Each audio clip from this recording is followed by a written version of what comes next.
ladies and gentlemen, welcome back to Obsessive Compulsive Gaming. I am the Obsessive Compulsive Gamer, and this is my review for AETERNOBLADE. So dear viewers, this particular video game originally released all the way back in 2014. A year I remember fondly as the year I played a hell of a lot of video games. But we are not here to talk about just any old video game. We are here to discuss AETERNOBLADE. And just like that beautiful bearded bastard Barry Bertrum, you're probably wondering, what is this?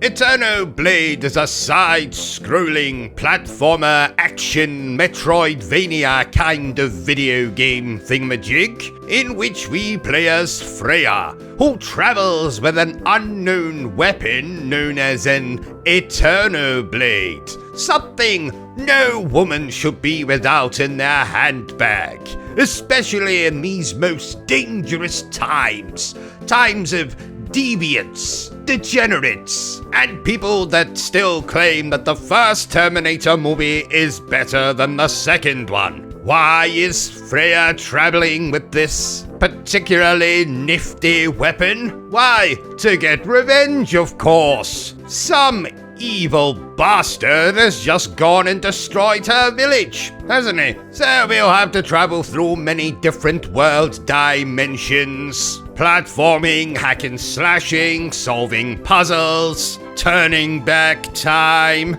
all in an effort to vanquish said evil bastard. So let's not waste any more time, let's review this video game the only way I know how. Badly. And let me start by telling you just how much I actually enjoyed the gameplay loop for this video game. More or less. Like I mentioned, you'll be able to turn back time in this game, and that's a mechanic that works very much like Prince of Persia: The Sands of Time. Let's say you go and get your beautiful body impaled on some bloody spikes, eh? Well, you can turn back time so that your beautiful body can be absent from those dreaded spikes. Though I might have mentioned the word Metroidvania, don't let that intimidate you, dear viewers. This game is essentially divided up into 7 stages, and of course each stage will have its own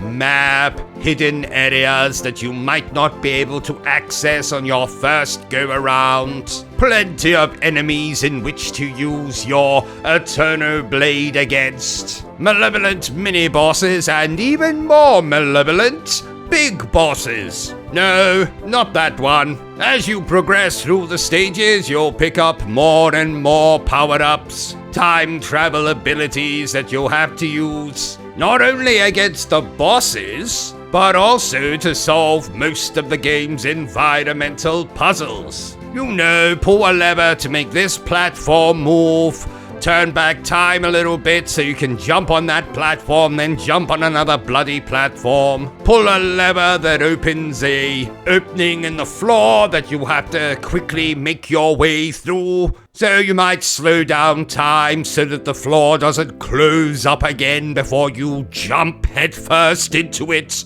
You know, that kind of garbage. I'm not the biggest lover of environmental puzzles most of the time, but thankfully, a lot of the ones in this game are mostly optional. Of course, if you want to 100% each and every single stage of the game, you better get used to using these time travel powers, because you're going to have to solve a hell of a lot of these environmental puzzles. Like I said as well, you can also use them against a boss. Let's say, I don't know, for example, the boss jumps into the air and you move behind it, which is actually its weak point, its backside. But oh no, the bloody boss turns around too quickly. Whatever the hell am I to do? Well, better pull my pants back up. No, think again, dear viewer. When the boss jumps over you, and has its backside pointed towards you, hopefully you're still following me, just start to turn back time, and the boss will be in the same position but a little bit longer. In fact, you can take advantage of this mechanic to take out a lot of the game's harder enemies with very little ease. I'm probably not explaining it very well, so the proof is in the screwing. Pudding. The proof is in the pudding. What pudding? Ambrosia custard, glad you asked. The game also looks relatively nice for a game that started its life on the Nintendo 3DS and the PS Vita. Nothing groundbreaking, of course, but there's some nice environments. The character models aren't too bad. No voice acting, which is a bit of a shame, but there are worse things, like being hit by a car, or falling headfirst into a cactus, or being hit by a car flying through the air and then falling headfirst into a cactus. The game also has some pretty nice FMV cutscenes, which kind of reminded me of the kind of cutscenes you would get in PlayStation 1 games. You know, like Final Fantasy VII or Final Fantasy VIII.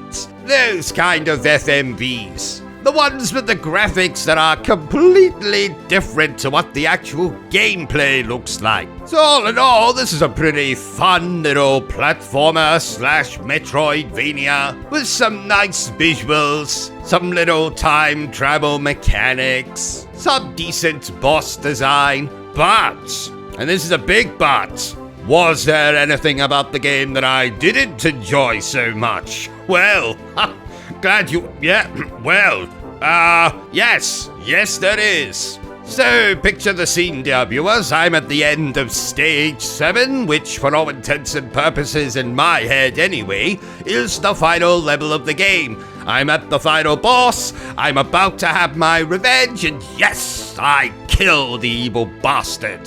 Then imagine my face when the game teleports me right back to the beginning, to Stage 1, where I started my adventure, and I'm informed that there was maybe one or two things I didn't pick up in my first playthrough that would lead me to the true ending. So, I'm going to say this as calmly as I can. So, I uttered to myself, what in the name of ghosts and goblins is this bullshit? That's right, dear viewers. You get to the final boss and then you get teleported right back to the start of the game. You do get to keep all of your power-ups, your upgrades, and all that bollocks. But to actually see the credits roll on this game, you're going to pretty much have to play through the damn thing twice. Not only that, but you're going to have to figure out what you have to do in your second playthrough to unlock the true final boss and true final ending. Luckily though, with a bit of trial and error, consulting YouTube here, looking up a guide there, taking a 5-minute break to go to the toilet here, hitting Bertrum with an inflatable mallet over there, I was able to finally see the credits roll on this game. But in all honesty, being completely transparent, being as truthful as I can be, being honest, to be frank and his wife Galinda, I think I would have just preferred if there was one playthrough, 7 stages, the true final boss at the end, and then roll the credits. So for me, this game was quite a few hours longer than I think it should have been. But like I said, a pretty enjoyable platformer, environmental puzzles which aren't the best, but unless you're 100%ing every single stage, they probably won't drive you crazy. Probably. Therefore, I declare that AETERNOBLADE is not bad. Not amazing, but not bad. So there you have it, ladies and gentlemen, another review by yours truly.